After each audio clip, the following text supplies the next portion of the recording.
This is Charlotte Talks. I'm Mike Collins. Could you be living next door to a spy? Well, if you watch TV's The Americans, the answer is yes. In that show, a couple from the Soviet Union has embedded themselves in American society. They have 2 American-born children. They run a travel agency. They speak perfect English and have backstories that cover them as native-born Americans. But in fact, they are Russians, and they work daily to spy on Reagan-era America. It makes for great television, great fiction. But there is more truth to that story than you might imagine. In fact, much of that story is Jack Barsky's story, a husband and father, a computer programmer and administrator at some top American corporations, while he also acted as a KGB spy, ferreting out America's secrets, or trying to, during the last decade of the Cold War. Contemporary worries about Russian interference in the 2016 election or in the dissemination of fake news by the Russians have caused fears about spies and spying to resurface. But spying never really stopped, and what is happening now is merely a natural extension of Soviet-era spying. And it isn't just nations who have to keep their guard up. Corporations have to as well.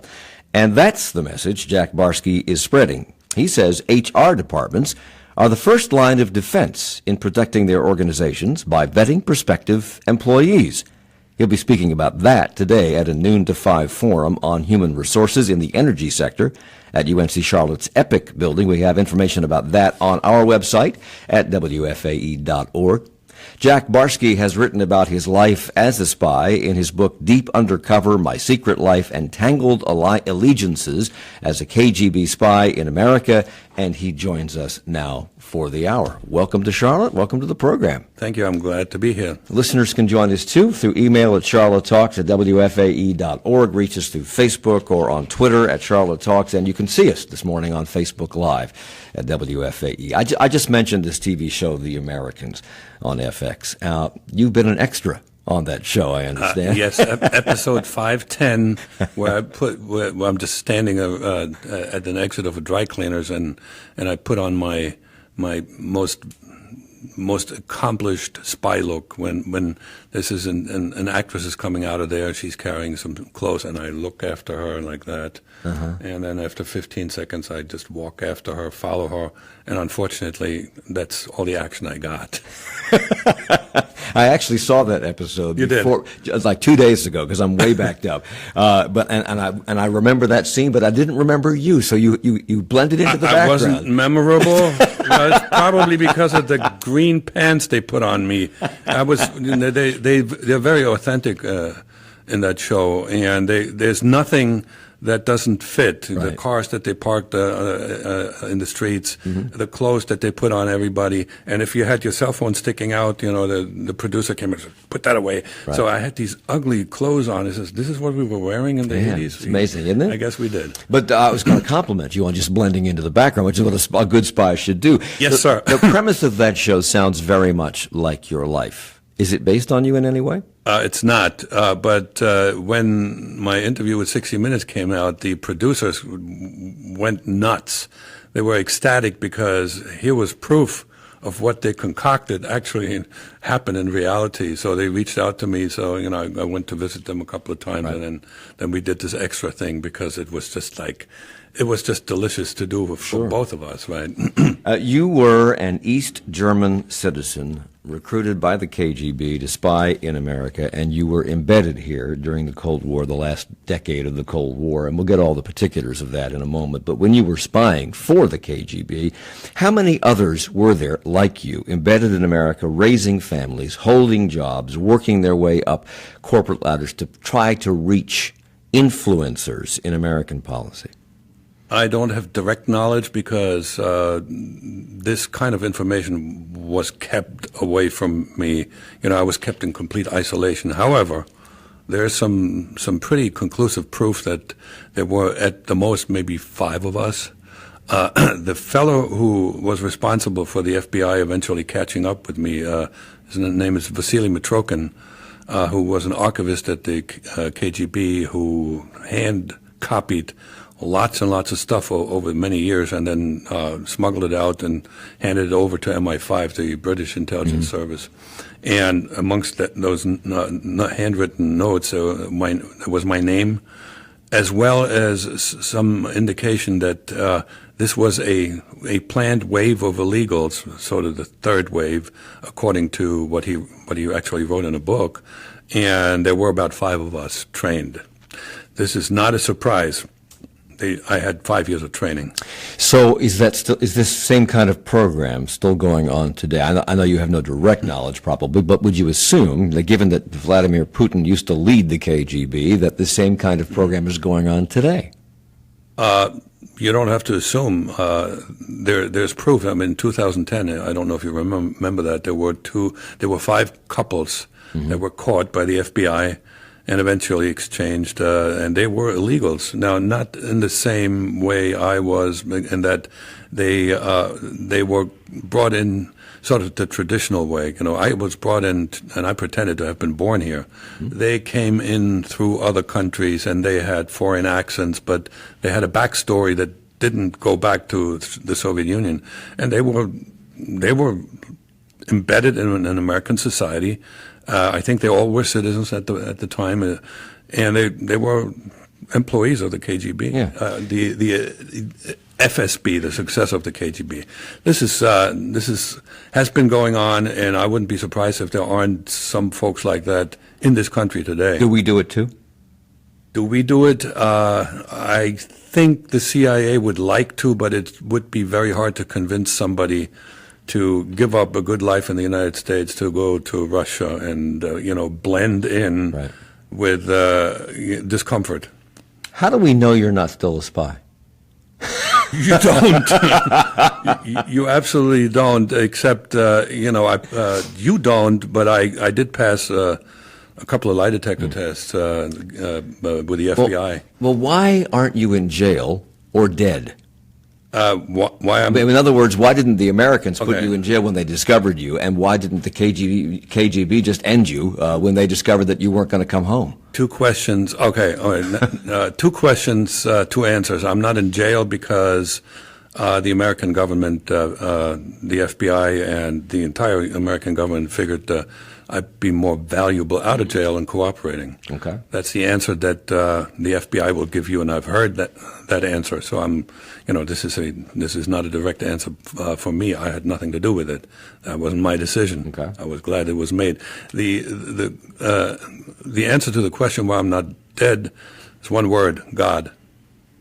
I have no explanation. I should not be here talking to you. I'm surprised you're not in some kind of witness protection program. That was something the FBI considered, and I'm very grateful that they decided to do something which was really unusual, to leave me in society the way I was, because I had so many connections. And I was deeply embedded in society, and so were my family. To take us out of there and put us someplace in Arizona and have us start all over again would have been very costly to the American taxpayer, and B, would have been very disruptive and possibly would have destroyed our family at that point. So let's go back to the 1970s. You're a young man. You're on your way to becoming a chemistry professor, which I understand was your dream job in East Germany. Somebody, somewhere, somehow looked at you and thought, this guy might be a good spy. And then eventually the KGB came out to you, sent you to Moscow for training. What was it about you that made them think you would be good at this or a good candidate to be a spy? Well, you don't start recruiting, and they didn't start recruiting me with the idea that, based on what they knew about me, that I would be a good spy. But I was a standout in East German society. I received a National Honor Scholarship that was given to about 50, 60 people every year. I had nothing but A's in college, and this was one heck of a hard program.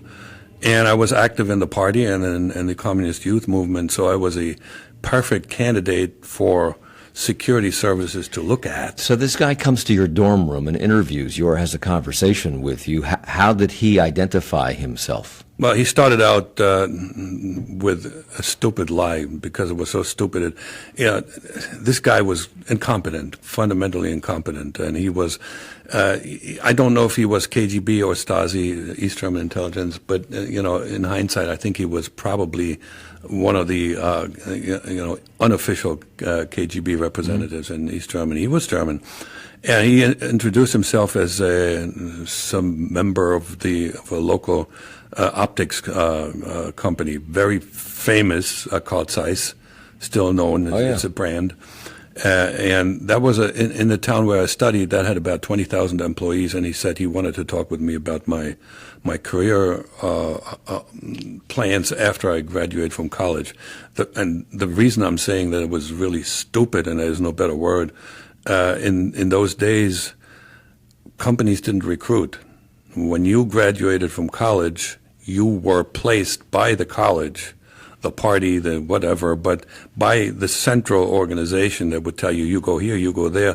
If you were near the top of the class, you had some choices, but no company ever directly approached anybody. So immediately when he said that, I was thinking, I didn't think KGB, but I thought Stasi. So at what point did you discover that you were being recruited for spy work? Rephrase the question, please. At what point did you realize they're coming after me to be a sure. spy? Now, in that very same conversation, he after like 15 minutes after the ice was broken, he changed his tune, and then he said, actually, I'm not from Carl Zeiss. I'm from the government. And I didn't, at this point, I was giving him a lot of leeway. I was playing his game fundamentally. I thought I was a superior intellect. I always thought that in those days anyway. But the point is that, I was playing his game, and because I could have asked him, what part of the government? I didn't. So when he said, I'm from the government, I said, okay. You kind of knew. I know where you're from. So I don't want to point something that's so obvious out to you, but I'm going to point it out for our listeners. Being a chemistry professor doesn't strike me as being dangerous unless something blows up in the lab. Something did blow up occasionally. But being a spy is naturally dangerous.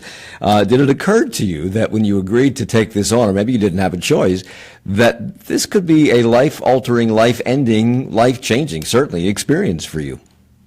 Yes, but I put this out of my mind. This was way too attractive with regard to the adventure that it offered.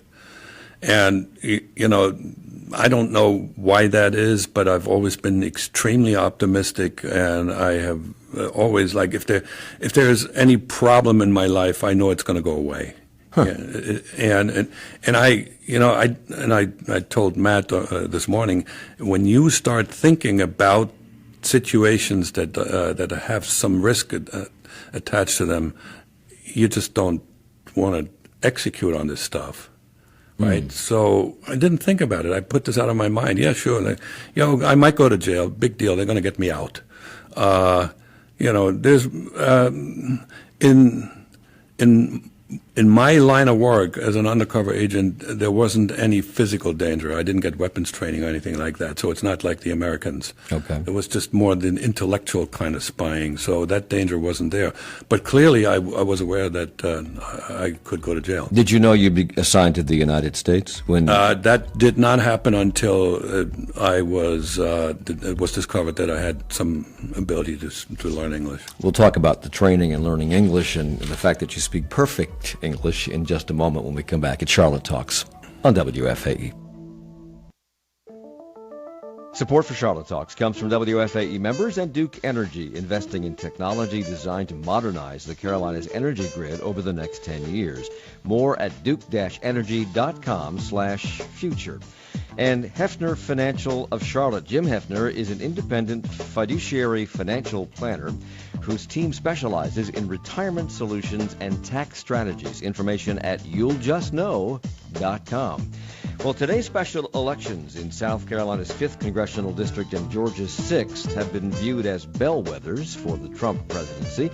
Republicans have a lot to lose, Democrats a lot to gain. Even without winning, Democrats might see a good showing in these primary or in these elections as a moral victory. So we'll take a look at the results of these races and what message that will send to both parties about what their own messages should be tomorrow on this program at 9.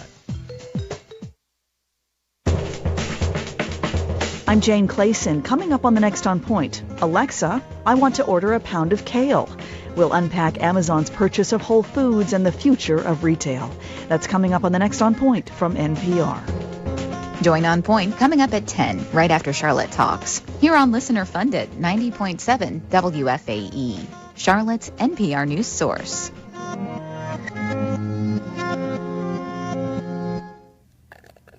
It's Charlotte Talks on Listener Funded, 90.7 WFAE and 90.3 WFHE. I'm Mike Collins. Our guest today is Jack Barsky, a former KGB agent embedded in the United States in the last decade of the Cold War by the KGB. He's a former East German and the author of Deep Undercover, My Secret Life and Tangled Allegiances as a KGB Spy in America. He was embedded here as what was known then as illegals, people who come here without with fake documentation, essentially, and become people other than who they are with false identities. Your real name is Albert Dietrich. Is that correct? Or close? Yes, and don't make me say it. Okay, all right. And they gave you the name Jack Barsky, which they got from a tombstone. Right. Of a 10-year-old boy who died in 1955, and they gave you a birth certificate. Was it his birth certificate? Yes, it was. It was an official birth certificate in his name. It was acquired by a diplomat out of Washington, D.C., a Soviet diplomat who was KGB. Could that be done today, given computer databases and things like that, or was that only possible because that didn't exist? What I did, you can't do anymore. If you're born in the U.S., you get a Social Security number. Right. Yes, you didn't have a Social Security number, and when you came here, that became an obstacle that somehow you overcame. Yeah, there was this window, this opening that we walked through, and that there were a couple of groups that were exempt from the Social Security law. That was farm workers and employees of churches and religious organizations. How did you know that? The Russians told me. Okay, you can go and claim that you never had a Social Security card because you worked on a farm. Which is what you did, and they gave you one. And they did. Why couldn't you just make up a number? Well, we want it to be as genuine as possible. Of course you can. Of course you can come in here with all kinds of fake documents, but those wouldn't hold up to scrutiny. You came in on a Canadian passport. Yes. So they gave you. Were you Jack Barsky on that passport? No, this was my travel document. I was William Dyson. So you came in on a Canadian passport, and then as soon as you got here, you got rid of the Canadian passport. Yes. How did you get an American passport? Well, I didn't, and that was one of the biggest failures of my career, and I'm very glad it failed that way. See, the plan was for me to acquire all this genuine documentation and then get a passport. Yeah. Once I have an American passport, the plan was to send me back to Europe, let's say for argument's sake Switzerland, where the Russians would have set me up with a business, pumped a lot of money into that business. Made you wealthy. Made me wealthy, bring me back here, at which point I wouldn't have to explain to Americans how I acquired my wealth. I had a business in Europe, and at that point, the way American society works, you have access to people that are of interest. Because you're wealthy, you have access to people of interest. Of course, you can go. You can join a country club. You get to mingle with the decision makers. Right. That was the plan. It failed because we just made a mistake with regard to the application process. And why bring you into America as a young person and make you essentially work your way up when they could have just started a business, made you the head of it, quote unquote, the head of it, and then brought you in as a successful entrepreneur who was, 29, 32 years old, and start up the ladder already? Why didn't they just do it that way? Well, let me try this again. It's because they wanted me to be as clean as possible, to a point where I could have become a Manchurian candidate. Okay. Right? Anything fake in that picture was no good. Okay. So, as you know, everything had to look genuine to the extent So possible. if they failed with you, and you just told me that essentially it didn't work, have they failed with everyone? It's likely that that there was not a single individual like me that was successful, Okay. really successful. It's extremely difficult to pull this off. You had a particular facility for English, and you spent time being trained, I guess, both in spycraft, but also in American customs and American manners, etc., and learning English fluently, flawlessly. I mean, people have a really difficult time, except in certain situations, which you can easily explain away by saying that your mother was German. Right. And therefore you have maybe a slight German tinge to your accent, but I don't hear it, quite honestly. What did, in your training, aside from spycraft, how to send messages and things like that, what did they tell you about America that proved to be not correct? Fundamentally, they didn't tell me a whole lot, and what they thought they knew about the United States was not very accurate. Why? I mean, they have diplomats here, they observe. Right. And this is, I have a copyright on the following statement. It's not in the book, but Okay. think about an aquarium situation. You go and you look at the fish from the outside, and you think you know what it's like to be a fish. And then you want to teach somebody how to be a fish. I was going to be a fish. The American diplomats they looked at American society from the outside. I don't know if you know this, but let's say they work for the United Nations or the Soviet embassy in D.C. They lived in a compound where all the other diplomats lived. They went to work with all their colleagues. So they did go shopping, and they went to the movies and the theater, and then they had some contact with Americans, but they were never really embedded. They didn't know what it was like to live as an American. I see. And so they had the illusion that they did, and fundamentally they didn't know what they didn't know.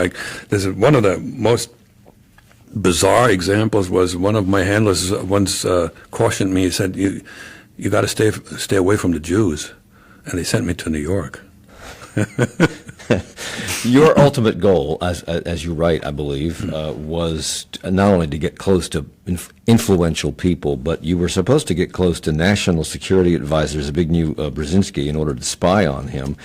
But you came to New York with not a lot of money, Yep. no Social Security card. You had to support yourself. You had to get an apartment to live in. They gave you, I think, $10,000. That's not going to last you long in New York City. And you ended up being a bicycle messenger. How Right. were you going to reach influential people as a bicycle messenger? No, you don't. But they really appreciated my initiative and my finding my way. When they sent me, when they said, you need to find a job somehow, they had some ideas that wouldn't work either. One of them was to go and get a job as a dock worker in Manhattan. Well, this is highly unionized. You can't get in Right. unless you know somebody. Right. So that didn't work. So I had to kind of like improvise and come up with something that you can do for which you don't need documented qualifications. That seems to me to be the surest way to the bottom. I mean, you're going to get menial jobs to do that. You're a smart guy. You were I used going to be. Well, you were going to be a chemistry professor, and here you are, a bicycle messenger in New York, scraping by. Yeah. Did you ever have second thoughts at that stage, like, what have I done? Because you left behind, I believe, No, a I wife didn't. and child, right? Yes. So, did you not go, what am I doing? Occasionally, but I did it all for a good cause, and I knew, I was a absolutely 100% convinced stalwart communist. Right. So you sacrifice. Ultimately, you got a job at Metropolitan Life Insurance because you also have a facility as a coder, as a computer programmer, and in that job you had access to personal records. I did. Of a lot of American citizens, their medical records, all kinds of records. Did you ever access that, use it, give it to the KGB, etc.? Yeah, that in hindsight, this is really bizarre. They knew that I had access to the records of about 15 million people, and I could have easily extracted all of that, and they didn't bite. They had absolutely no interest in that information. They weren't aware of the value of data at the time. Mm-hmm. That has changed. Really? Yep. But that you did give them software. Yeah. Well, and it was commercially available software, right? They could have bought yes, but it was you know in those days there were a lot of restrictions as to what you can sell to the Soviet Union, mm-hmm. and this software was I guarantee you was something that the originator, the company I won't mention, was not allowed to sell to the Eastern Bloc. So what kinds of information did they want you to pass along to them, and what kind of information were you able to pass along? This was one of those free-for-all, whatever you get to know interesting people, profile people, if you could get, connections at Columbia University, the Institute of Foreign Relations, where Brzezinski taught, mm-hmm. The Hudson Institute, the Trilateral Commission, these were all like wishful thinkings. They threw them out. Try to get, make contact with I didn't have a task list to check off and say, do this, and this. So this is kind of like soft spying. You were probably one arm of their efforts. Absolutely. They had hardcore spies doing other work. Absolutely. Elsewhere. The value of me was fundamentally that I was there. Yeah. How did you report back? Fundamentally in secret writing, primarily through the snail mail, letters and with secret writing.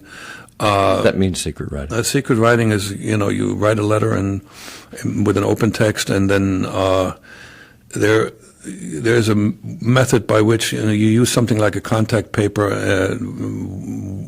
with which you make traces on that paper that are not visible, some kind of a chemical that is then developed and becomes visible. And did you have a personal contact that you met with here in the States? Never. There were drop points where you delivered things, dead drop zones. Dead drops. The only communication, so to speak, and that's indirect, that I had while in New York was dead drops and signals. This was all asynchronous, right? This is during communism, during the Soviet Union, during the communist times, when times were hard in East Germany, we are told, in the West, and times were hard in Moscow and throughout the rest of the Soviet Union. You come to America, you come from a little what did you call it? The Valley of the Know-Nothings? The Valley of the Clueless. The reason that we had this nickname is because you couldn't get we were situated in such a way that you couldn't get West German TV. It was the only area in East Germany, unless you had this phenomenal huge antenna on your house, and then of course the Stasi knew what this was for, and they would knock on your door and be not very nice to you. Yeah. So you didn't know much more than what they told you, and you were fully indoctrinated into the 100% beliefs of the Communist Party and et cetera. And you find yourself in the United States, and not everything is rosy here, we know that, but you go to a grocery store, we were told back then, and the difference between what you could get on the grocery store in Moscow and what you could get on just a small town grocery store was phenomenal. Yeah. You see how Americans live. Uh-huh. At what point does it dawn on you that perhaps a lot of what you think you know is not true? Those dots I did not connect. And there was a rationale that we used to explain why the U.S. and Western Europe had a higher standard of living is because of the exploitation of the rest of the world, particularly Africa, South America, Asia. And we, us communists, were going to right that wrong and then bring everybody up to a reasonable standard of living. That wasn't that hard to. And bring those at the rationalize. top down to a reasonable You standard. bet. Yeah. So at what point did it dawn on you that that may not be true, or that was just the wrong way to look at things? Well, what initially dawned on me was that the whole idea of that all of capitalism is evil was actually fundamentally wrong, because when I worked for MetLife, it was really good. And it felt almost like in the old days in East Germany, where the government took care of you, sort of, in my case they did.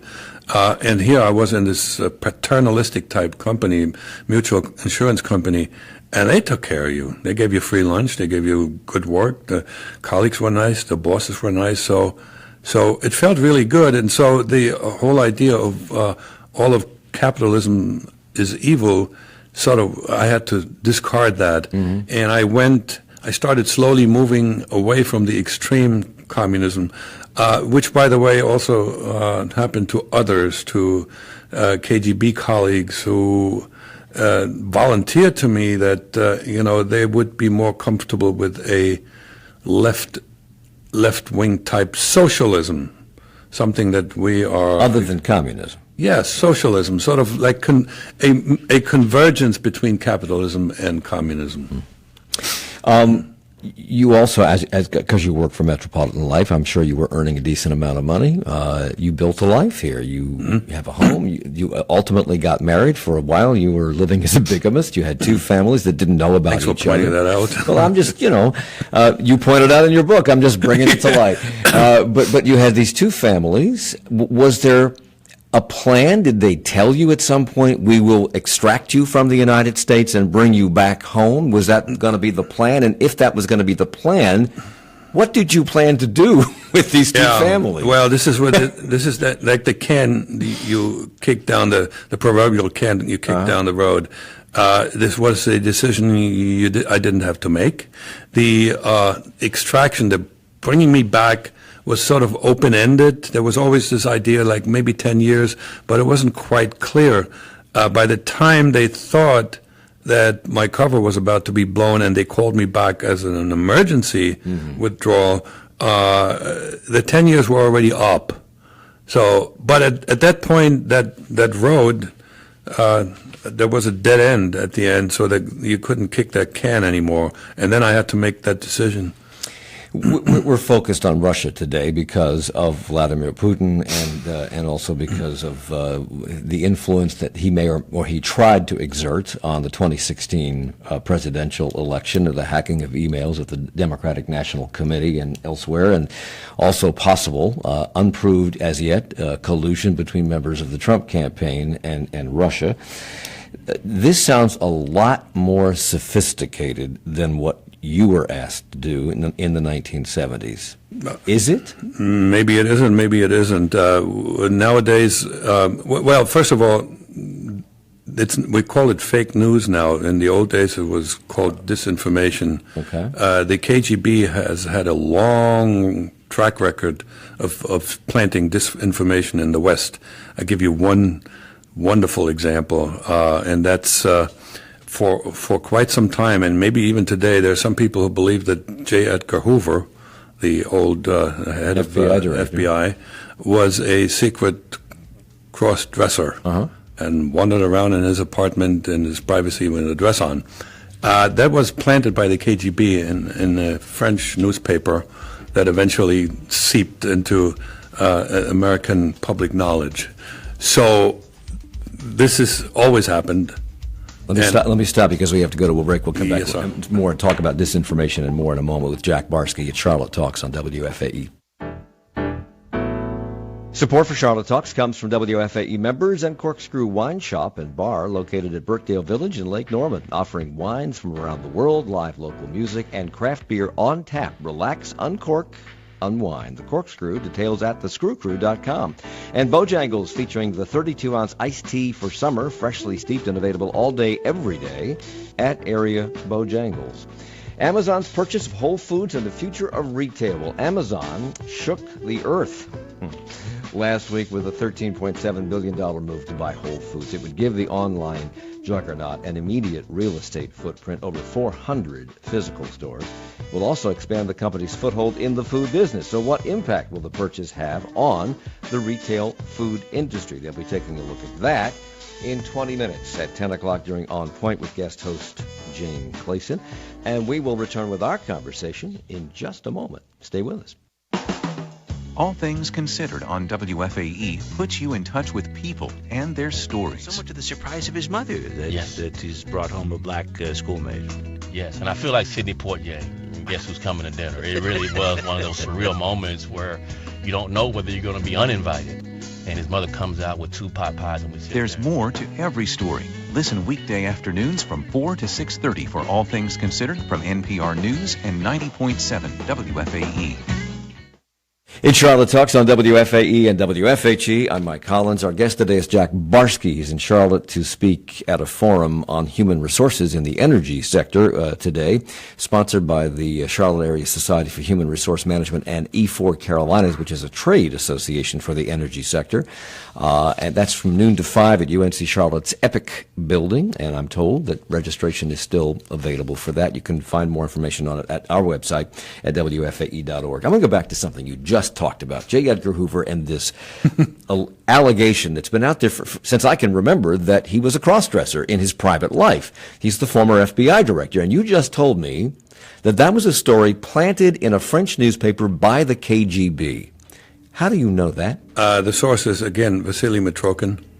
He wrote 2 books. One's called The Sword and the Shield, which is an overall history of the KGB based on the notes that he took with And he's him. the guy that turned you in. Yes. Okay. And the other one is, I forgot, but there's 2 books.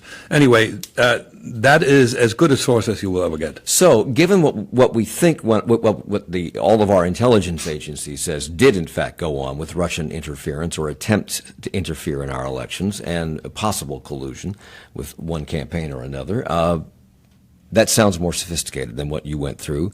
Do the Russians today better understand America than their Soviet counterparts did in the Cold War? Yes, I Why? believe they do, because there have been more Russians that have studied in the West, that have done business with the West. In the old Soviet days, there was only a few hundred people who were allowed to operate in Western But Russia countries. today is not the Soviet Union. The Soviet Union and the United States at the height of the Cold War were these 2 superpowers who controlled more nuclear weapons than the world could ever possibly need. And then the common deterrent was the fact that if we do it, they'll do it, so we won't do it. Russia, it seems to me, is struggling to survive, to keep itself together, and to regain some kind of prominence on the world stage. Is that what's motivating all of this, or is it simply the power-hungry nature of Vladimir Putin? Well, you gave both answers that I would give you. It's a great marriage. I am convinced, based on what I know about the Russian character and Russian history, that it didn't take a Vladimir Putin for Russia to want to regain, significance and reestablish sort of an empire, which they had for a while as when they were the Soviet Union. And now enter Vladimir Putin, who's got an ego that's, I believe, is at least as big as our president's ego, who is trying to build a monument to himself. So there's a great marriage between the 2 of them, and this is somewhat, obviously, it's dangerous. One of the things you're going to talk about today is cybersecurity. You are a programmer, a coder. You've worked at several large corporations, including a company in New York that controls part of our electric grid. Was that after you were discovered to be a spy? Oh, well after, sure. Were you there when you were a spy? No, not at all. Could you have gotten there when you were a spy? I believe so. Could there be people there today who are spies? It's possible. I wouldn't say it's likely, but it's possible. Because here's the thing, when we're talking about an insider threat, it's somebody who means you harm to get to the inside of a company. They obviously wouldn't attempt to do that unless they had a clean record. So whatever background check you do, the typical background check you check with the FBI and local authorities, is there a police record? That doesn't give you anything. The would-be insider doesn't have a record. So there's the vetting that needs to happen there particularly in these sensitive type organizations, needs to be a lot more deeper. Well, you ultimately went to college here. You got your GED when you arrived, shortly after you arrived, and you ultimately went to college here, and you were the valedictorian of the college, and the KGB did not want you to speak, but you had to speak because they insisted that you speak because you were the valedictorian. Yeah, the high profile is not good. No, that was a really lousy mistake that I made. It had to do with ambition and not understanding what it means to have a perfect average. Yeah. When the college approached me and says, "So you're going to have to speak," and I said, "What?" And I said, "I didn't know that." But there's no picture in the yearbook, correct? No, there's none. Why not? I mean, it seems to me that you'd want that so that job prospects could check you out. And yep, that's the guy. That I didn't want, and that's why I was a reluctant speaker. They sort of forced my hand. There's one little picture that a friend of mine took with a Polaroid, which was done from way, way back. But that's all the record I have of that appearance. So it would have been difficult for employers to check much beyond what you've told them about yourself. I mean, where did you go to high school? Who were your friends in high school? Right. What did you do extracurricularly in high school? You had no resume. My backstory was such that it would have been difficult to find proof that it was not correct. But, for instance, what high school did you attend? Well, I attended Peter Stuyvesant in Manhattan. I didn't graduate from that high school because I didn't have a high school diploma. But if you went to check with that school, you would have found that there's no record of a Jack Barsky. Right. So there were some things that if you really want to check back into my history in my past, you would have found some problems. And that is why you say that HR departments are the line of first defense in protecting organizations. Yeah, if not HR, who? I mean, this is what they do. But it's so difficult today, particularly if you're checking on references from previous jobs, to get that information because people are afraid of being sued. Yes, and this is a problem because there's so many laws now to protect your privacy. When you go to a hospital, you have to sign, before you go to a doctor, you have to sign 10 documents to allow them to share some information, even with your wife. Right. And these are hurdles that our government has put in place that sort of, in some ways, hurt ourselves. Let me go back to this computer programming thing in Coder and the fact that you worked at a company, Metropolitan Life, that had a lot of access. You had a lot of access to data about American citizens. And then later on, you went to a company that runs part of the electric grid, which is, we are told, pretty vulnerable to exterior attack. Experts say we need to do a better job of hardening our computer systems, be they election computer systems or the kinds that control our waterworks. And you say that people in America have a lax attitude towards data security. Oh, you bet. I mean, look at when you're talking about the sophistication of the hack of the DNC, it didn't require any sophistication. Mr. Podesta's password was password. Thank you very much. And he is one of the leaders in this country. So if he doesn't understand the fundamentals of hygiene in the cyber world, that means you can't blame everybody else. Has this taught us the lesson? Will we be more careful going forward? Or what has to be done to wake us up? Yeah, as a matter of fact, when I got first on CNN, when the Russian hacking was a big story, I tried to actually divert the discussion into doing the right thing with regard to cybersecurity. It didn't take. No, at this point, it's still not a matter of a public discussion in this country, and it should be. That's one of the things that I'm stressing a lot when I'm out there speaking. And at this point, I don't know who can lead this. I think the government should do something about it, as well as the major information technology companies. Would you assume? I know you probably don't have any contact with the Russians, but would you assume, from what your experience has been, that they take it more seriously? Could we hack them as easily as they hacked us? Oh, yes. And we do, probably. And we do. We just don't, we don't brag about it, but we absolutely do. It would be foolish not to. These are weapons, and it's a war, so we can't just sit by and do nothing. So-called fake news, which you've already mentioned, comes from a lot of different areas. Some of it is homegrown. Some of it is from Russia and other places. Some of it is sincerely believed by the people who disseminate it. Some people are cynical, and they're just putting stuff out there to throw people off. This fake news situation, this is happening on social media, and it's been proven that the Russians did plant false information in our media, in social media. How do you combat that? You don't. You don't. So this is where we as a country are vulnerable. We are a free society. We have the First Amendment. You can put anything out there, be that a lie or the truth. So what you need to have an educated public, and you need to have a media that filters this stuff a little more instead of speculating. But they don't believe the media. They've been told through fake news sources not to believe the mainstream media, and it's stuck.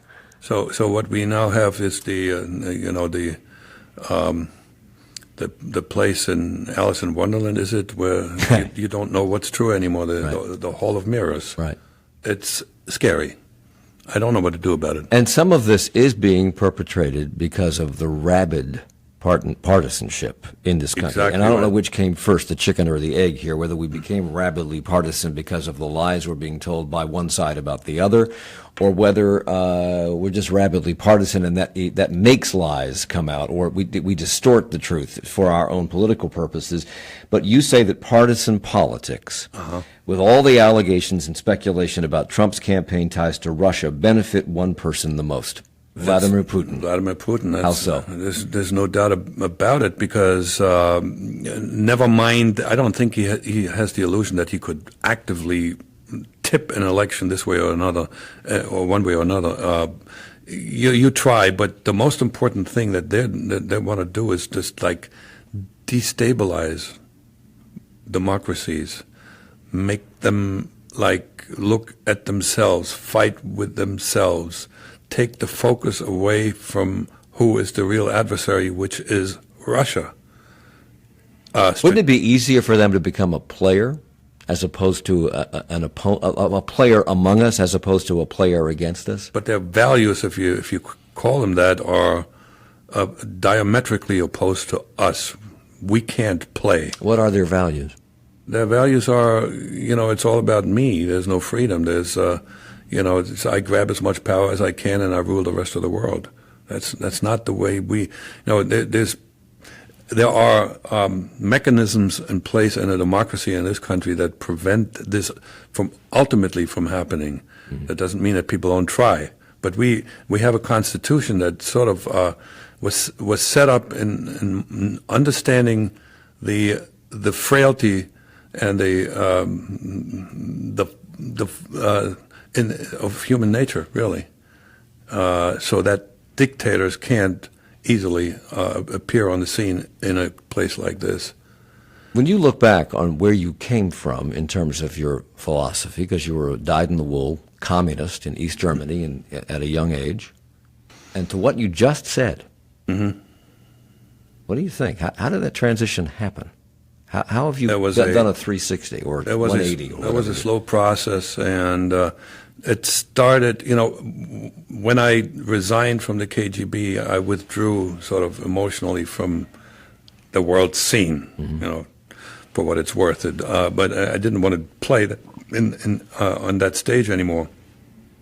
But then when the wall came down and the internet made information accessible, I first found out how bad things were in the country where I grew up, stuff I didn't know. What Stasi did. You're familiar with the movie The lives of others. A lot of people watch this. This is very, very much realistic. And it just blew my mind. I said, well, this is bad. And then slowly I started reading about the history of Russia, the Soviet Union, the KGB. And, then Mitrokhin came out, and I realized that I had believed in a construct, a massive construct of lies that, I had to throw it all away and replace it with what? Well, I'm going back to the principles upon which this country was founded.